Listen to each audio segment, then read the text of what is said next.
Good morning, biology class. This is chapter 32, an overview of animal diversity. We have finally slogged our way up to Animalia, the third, or actually one of the kingdoms within the three domains that we've been discussing. So first we discussed the domain bacteria, then we discussed the domain archaea, then we finally got to the eukaryotes, but we started off with the protists and some of the plants, and finally we've worked our way up to the kingdom that we belong to, the animals. So we're going to look at in chapter 32 just a basic overview of animal diversity and talk about some of the different body forms and some of the things that make animals different from each other, which obviously there's a great difference between this vast kingdom, but there's also some things that they have alike, some commonalities that separate animals, say, from fungus or plants or some of the other creatures we've looked at. So chapter 32 is just a brief overview of some of the basic information that we'll start using and kind of refer back to in chapters 33 and 34, and then we'll move on to chapter 33 after this. Chapter 33 is going to be our invertebrates, which is going to be all of our animal cousins that do not have a backbone.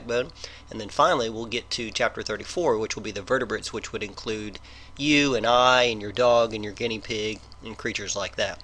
So let's get started with chapter 32, an overview of animal diversity.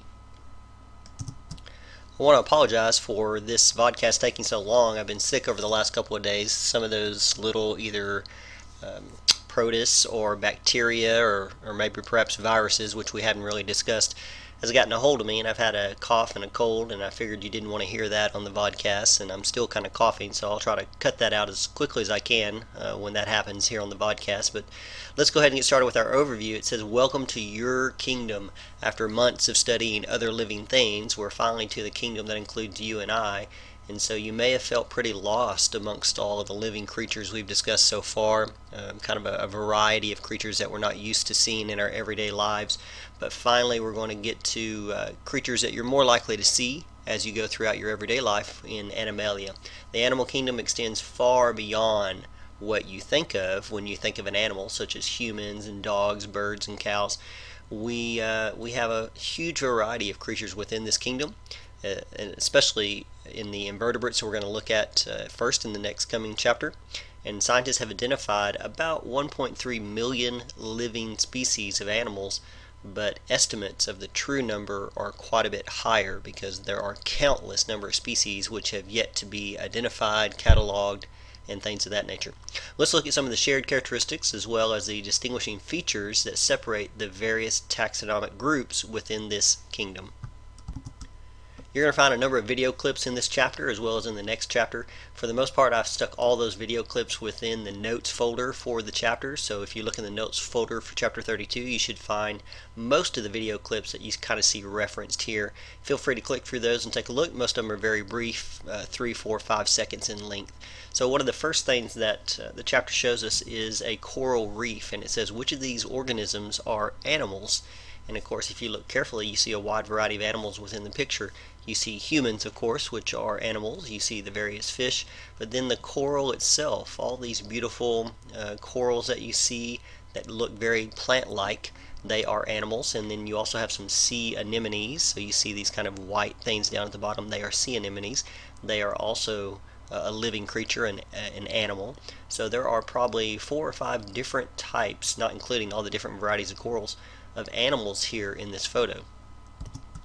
We're going to start our overview with concept 32.1 that says animals are multicellular, heterotrophic eukaryotes with tissues that develop from embryonic layers.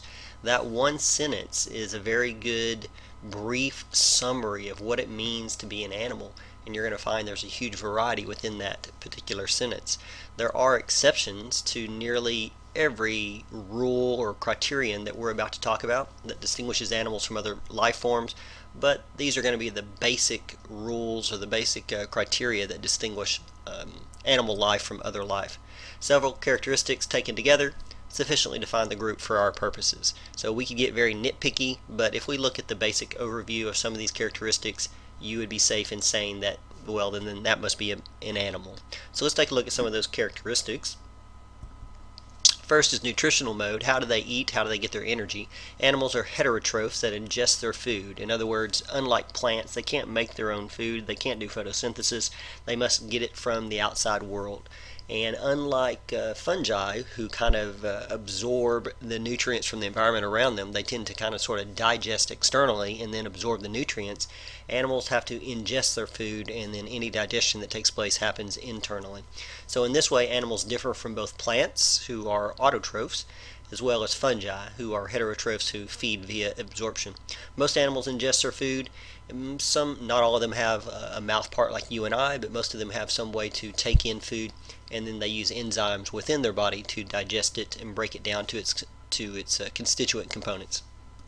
Second trait we can look at is cell structure and specialization.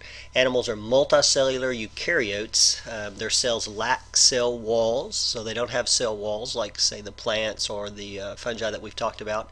Their bodies are held together by structural proteins such as collagen. Collagen is a structural protein that makes up what underlies your skin, and it holds a lot of your visceral mass together.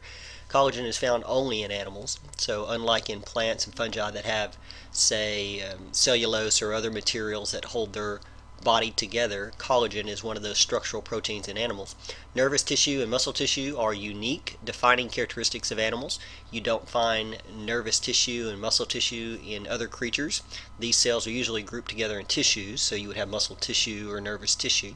And then tissues, of course, if you're not familiar with that definition, are basically groups of cells that have a common structure, function, or both. So all your skin cells together make up skin tissue, or all your muscle cells working together for a common purpose make up muscle tissue.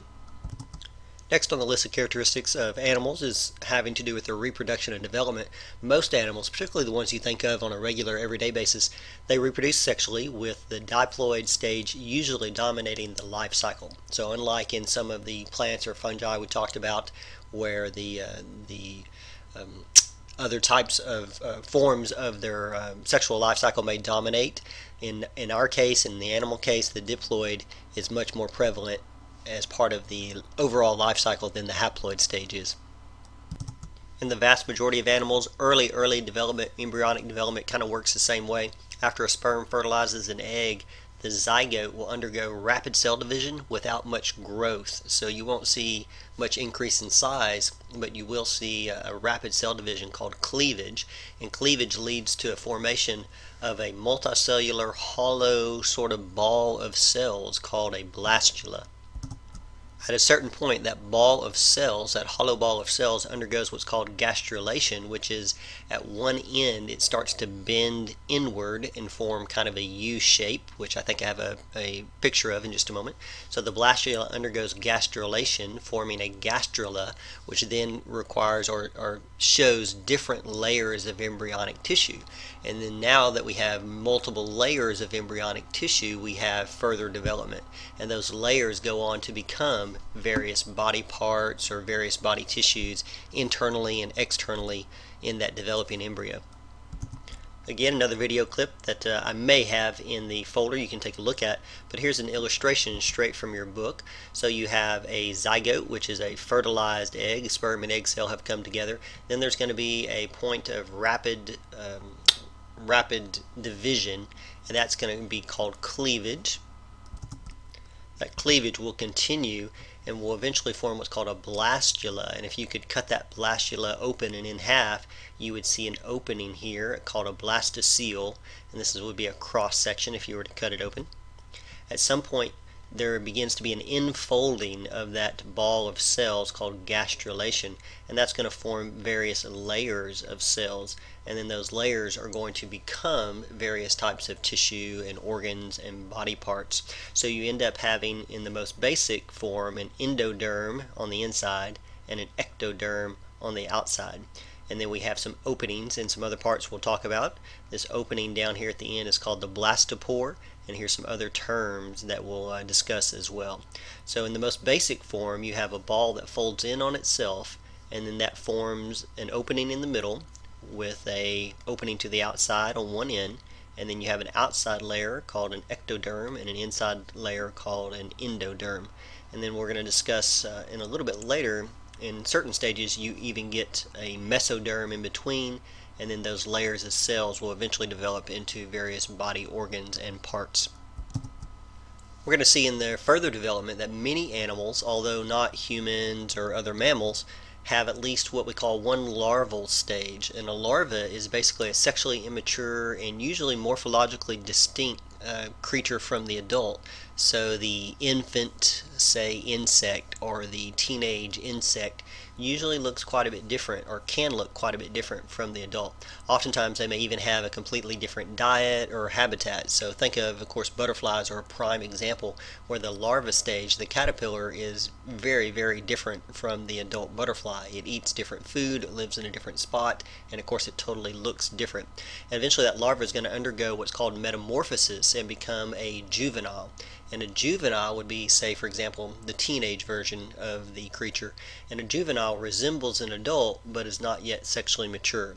So a larva would be like the infant or preschool version of the creature, and then it's going to undergo sometimes a multi-step metamorphosis to become a juvenile, which would basically be sort of like a teenage version of the adult creature, and then finally it will become sexually mature, and that's when it will be considered adult.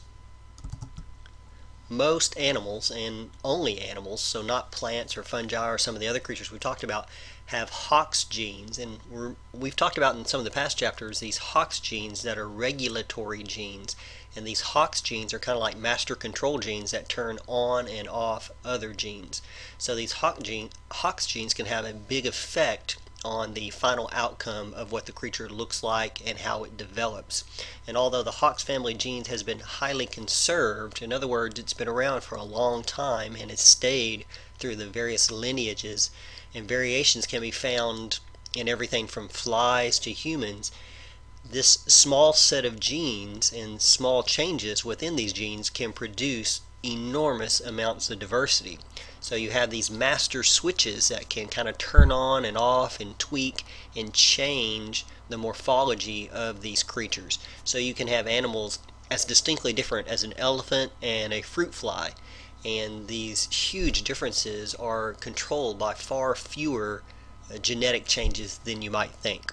Alright, we're going to take a break right there. When we come back, we'll talk a little bit about the history of Animalia, and we'll talk about how the history of animals spans more than about 500 million years of time.